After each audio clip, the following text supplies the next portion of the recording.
Sa bata mga kadudong dahil may umiiral nga ngayong virus. Hindi malabo, sana ipapalayo yan sa Panginoong Hesus na hindi magkakasakit yung bata.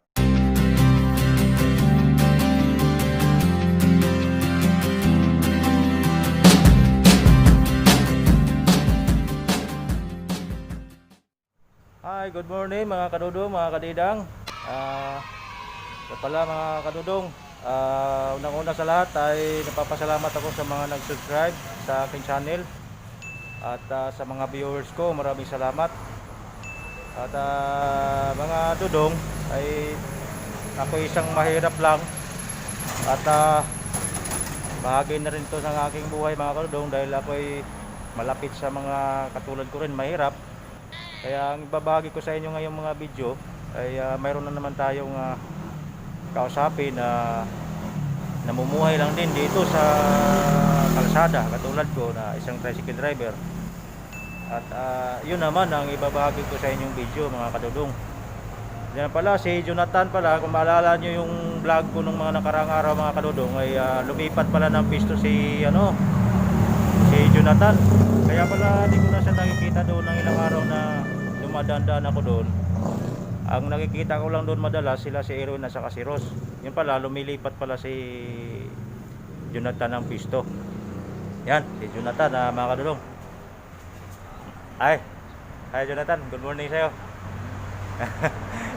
Ba't yan lumipat ng pisto? Mas maganda rito kaysa doon.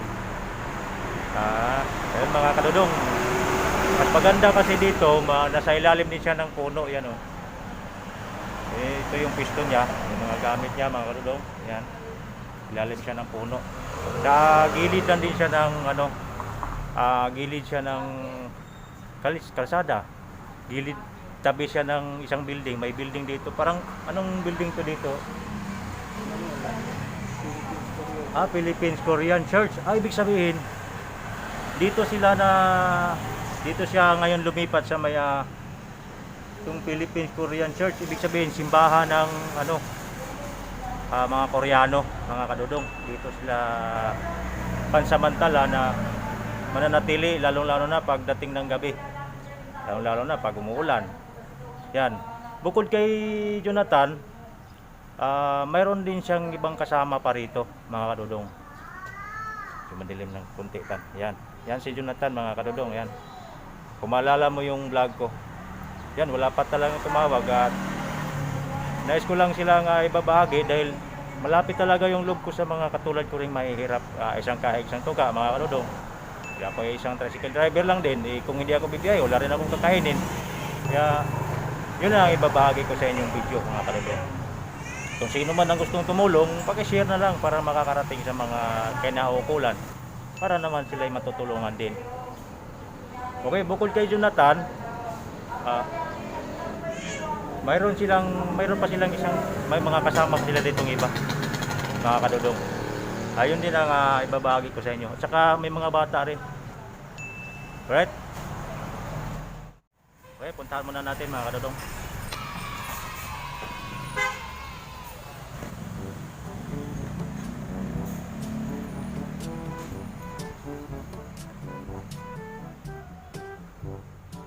Hello, good morning. Dito na kayo madalas pare pagdating ng gabi kasi pag umaga makikita ko dumadaan ako dito, tricycle driver ako pag tanghali wala kayo rito. Sa gabi lang kayo nandito. Kasi kami nangangalakal. Nangangalakal kayo? Pag mamaya mga 9 wala na kayo rito parang umalis na kayo ng ibang Nakikita kami sa gabi lang pwede rito. Sa gabi lang kayo pinapayagan dito na dito kayo matutulog. Pero pagdating mga tanghali, alas 10, kailangan umalis na kayo ng ibang Mada yung barangay pinapalis. Pinapalis kayo. Ganun po ba? Ayun mga kadudong, kaya lagi ko sila napapansin dito mga kadudong dahil araw-araw dito ako dumadaan. Kaya napapansin ko talaga sila araw-araw mga kadudong, kaya naawa ako sa kanilang sitwasyon. Yan, may mga anak mo ba yan, boss? Ilang taon na yan? 5 taon na. Hello. Cute siya. May tinapay na siya kinakain mga kadudong. Kaya naaawa ka talaga ako sa kanilang sitwasyon dito. Saka bukod sa isang bata na nakikita nyo, mayroon pang ibang mga bata dito mga kadudong. Tingnan. Dali. Yan mga kadudong, bukod sa isang bata, mayroon pang isa pa. Kumbaga dalawang bata na nandito ngayon mga kadudong. Kaya naaawa talaga ako sa kanilang sitwasyon. Ito yung anak mo, sir, no? Ano ang pangalan mo, sir? Rocky, sir. Ha? Rocky. Rocky? Ang hanap buhay nyo ay mangangalakal din. Kasi mayroon din akong in-interview doon, banda roon, sabay baba. Sila si Erwin saka si Rose. Ganon din ang kanilang hanap buhay. Yun mga kadudong, may bata kayo. Naawa ko sa sitwasyon talaga. Ilang taon na yung anak mo? Ilang taon na yan? Ha? 8 buwan. Liit pa mga kadudong. Kaya sus nako mga kadudong, mga kalidang. Sana itong video na to kung makakarating sa inyong cellphone, paki-share na lang para makakarating sa kinaukulan na may kakayahang tumulong para sa kanila. Kasi ang katakot ko mga kadudong, itong bata ay nandirito lang araw-araw, dala-dala nyo pag nangangalakal kayo. Ha? Siya lang po nakakalakal. Dito lang kayo? Pero natatakot pa rin ako para sa bata mga kadudong dahil may umiiral nga yung virus.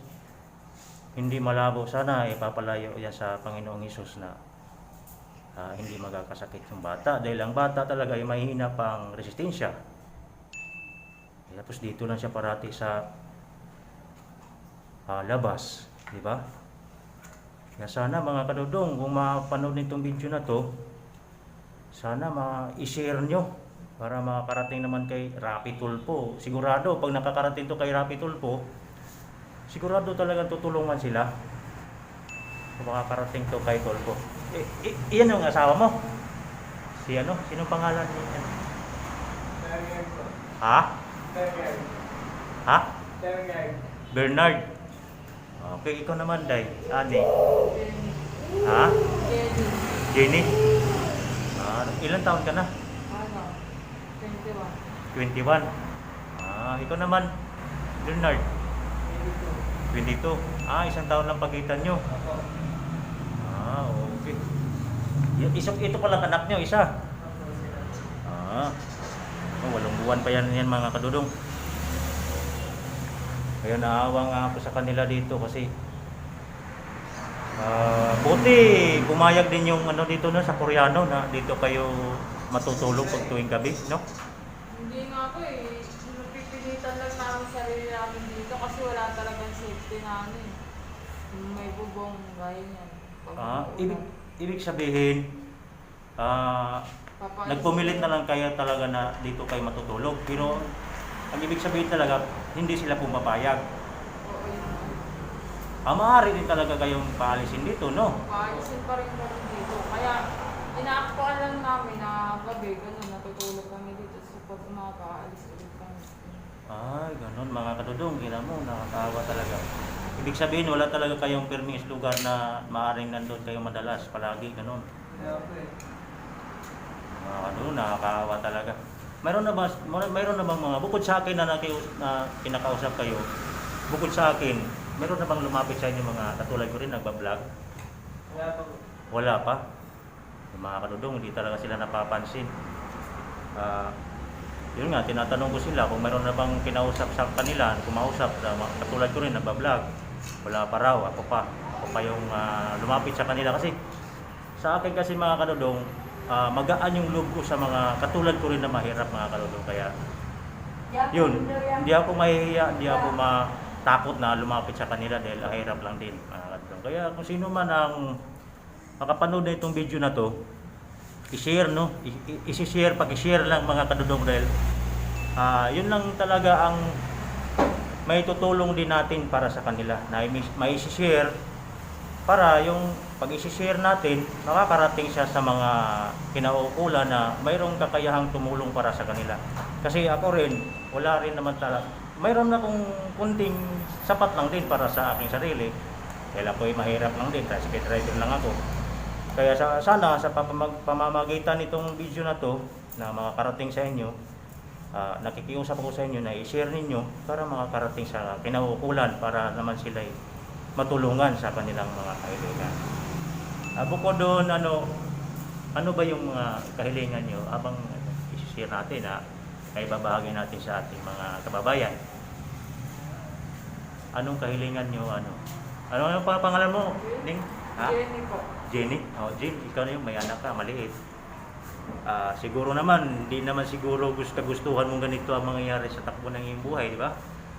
Kaya, sana yung mga magigitang video na to, ano ba yung may hiling mo sa mga kababayan natin na may kakayanan na tumulong sa inyo? Ano lang po, yung matitirahan lang po namin. Matitirahan ninyo? Pagkain, gano'n. Ha? Pagkain, saka financial, Kahit pangpuhunan na ng kunting halaga, no? Opo. Kahit magtinda-tinda man lang ng kung mga tinapay, mga kape, sigarilyo, gano'n, no? Hindi. So ngalin, ako, kung may pera lang talaga, Kasi may pera lang ako na magbigay sa inyo, kaso tricycle rider lang ako. yung pa-ikot-ikot na lang pakalalo-kalalo, tapos Oo nga. tatabi na naman. Parang tingin sa amin, mababa yung tingin nila sa amin kasi hindi kami, parang tingin nila hindi namin tinutulungan yung sarili namin. Kaya nga, ako, magaan talaga, magaan sa aking kalooban na yung katulad nating mahihirap. Yun talaga, hindi ako mahihiyang lumapit sa inyo para kausapin kayo. Dahil ako mahirap lang din eh. Kaya yung loob ko ay para sa mahirap talaga. Kaya yun mga kadodong, narinig nyo yung kanyang kahilingan. Sana ulit hihingi ako sa inyo ng tulong para sa kanila. Dahil ako, kung pagdating sa pera, mayroon akong pera pero sapat lang din naman para sa aking sarili. Kaya ang tanging magagawa ko lang, may tutulong sa kanila mga kadudong, ay yung pag-video para may share ko sa inyo. Bahagi na rin to ng aking buhay mga kadudong.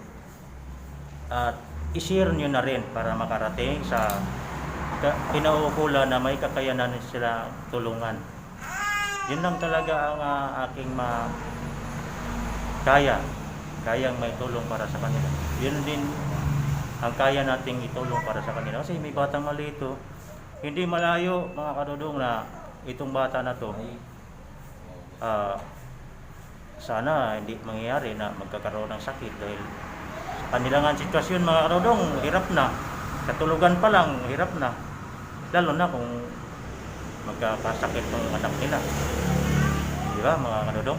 Sana kahilingin lang nila, mayroon silang maayos matulugan at kunting kabuhayan. At sana makakarating to kay Rapi Tulpo, si Rapi, sana matulungan niya rin ito, sir.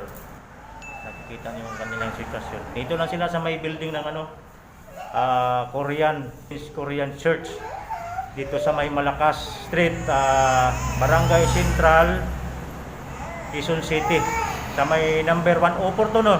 Number 104 Malakas Street, Barangay Central, Quezon City. Malapit lang sila sa City Hall. Yan. Yan ang kanilang Tuwing gabi lang sila nandito mga kadodong. Tuwing gabi lang sila kasi pag umaga, maya umalis na to sila kasi pinagpipilitan na nga nilang pumunta rito para lang dito nila matutulog sa oras ng gabi. Kasi pag umaga, pinapaalis din sila dito mga kadodong. Kaya ganun na lamang ang kanilang kahirapan. Ayun yung anak mo naman, ginatas ba yan or dumididi sa'yo, Jane? Dumididi sa'yo. Buti na lang, dumididi na yung anak sa'yo, no? Lalo na pag nagatas din. No? Okay. Okay, ito yan sila kadudong. Yan. May dalawang bata dito maliit. Yan. Ay, Diyos ko. Sana makakarating to kay Rapi Tulpo kasi sigurado pag makakarating nyo kay Rapi Tulfo, matutulungan talaga kayo sa inyong mga kahilingan. Yeah, ako pala yung una pang kumausap sa inyo na vlog. Okay. Yung pangalmusal nyo, yung agahan nyo. Ha? Magbenta po kami ng kalahati. Magbenta. Yun po yung namin. Magbibinta muna kayo ng kalakal. Mga kadudong, magbibinta muna daw sila ng kalakal para mayroon silang pangbili. Siyempre, pag naibinta na nila yung kalakal nila, doon muna sila magkakaroon ng pang-almusal nila. Bibilan ko na kayo ng okay lang ba ng pandesal na lang muna? Ha? Ha? Okay lang. Tara, sama muna tayo. Bibili tayo ng almusal. Kaso lang, wala naman kayong bibilihan ko sana kayo ng kape. Wala naman kayo maiinitan ng tubig. Ha? Tinapay na lang talaga. Pandesal lang. Yun lang, pasensyahan mo na talaga, ha? Yan, bibili muna kami mga kadudong ng pandesal. Alright mga kadudong. Po? May libreng dalawa. May libreng dalawa. Salamat po ng marami, ha. Yung mga kadudong, mga kadilang, bumili na ako ng pandesal para sa kanila. Alright, ito. Kuya, bayad po. Thank you po. May libreng dalawa, no? Ay, salamat talaga. Ayan, inanyayahan ko pag bumili kayo ng pandesal, dito na kayo bumili. 10+1 due to COVID. Ito. Alright. Ayan po. Yan. Hot pandesal sale rates promo. Yan, buy 10 pieces, 1 free. Ayun siya, 20 pesos piraso, di may libreng isa, dalawa. Okay, kunin ko na kuya. Opo, Sige, sige, salamat din ha, ng marami. Ulit po kayo. Okay. Right? Okay. Alright mga kadodong kadidang, yan, nag-a-arrange na sila sa kanilang mga kalakal at saka si Jean, nandyan sila. Saka yung anak nila pala. Yan, kumakain na sila ng pandesal. Yan na talaga ang kanilang parang almusal na rin nila. Hi daw. Yan, sana makakarating kay Sir Rapi Tulfo para naman na matulungan sila dito. Ay, may bata pang maliit oh. Oh. Yan. Sana makakarating kay Tulfo to para matutulungan kayo, no? Ayun mga kadudong, mga kadidang, pakishare na lang talaga ng video. Sa pamamagitan ng share ninyo, sigurado ako na makakarating talaga kay Tulfo ito. Sana naman matulungan sila. Yan, dalawang batang maliliit dito. Tsaka yung nanay ito, bata na to, yan, nag-aaral sila sa kanilang kalakal para maibinta na mga kadudong, para magkakaroon na sila ng pambili kung ano yung mga kailangan nilang bilihin sa araw na ito. Yan. Si Jonathan nandoon din. Sana basta paki-share na lang talaga ng video na to para makakarating kay Sir Rapi Tulfo. Dahil dito, itong building na to mga kadudong, yan, parang simbahan siya ng mga Koreano. Saka hindi naman sila pwedeng dito na nila maghapon dahil pinapalis din sila. Lilipat na sila maya-maya lang. Alright? Yan. Yan mga kalakal nila mga kadudong. Yung mga plastic buti. Yan. Yan si ate. Nililinis para talaga, no? Tinatanggal yung silyo. Kasi mura lang kuya pag Mura lang pag hindi yan tatanggalin. mura lang Okay. Okay. Alright mga kadudong, mga kadidang, kung nasisiyahan kayo sa aking video na ibabagi sa inyo, ang tanging maitutulong lang talaga sa atin sa kanila ay sa pamamagitan ng pag-share para makakarating sa kinaukulan para matulungan sila, lalong-lalo na kay Sir Rapi Tulfo. Kasi pag nakakarating talaga to kay Sir Rapi Tulfo, sigurado ako na matutulungan talaga sila. Yan. Hanggang dito na lang yung aking video mga kadudong. At kung nasisiyahan kayo, paki-share na lang talaga at paki-like at pa-subscribe na rin sa aking channel mga kadudong. Alright. Bye-bye na mga kanodong. See you next vlog. Bye-bye. Bye-bye.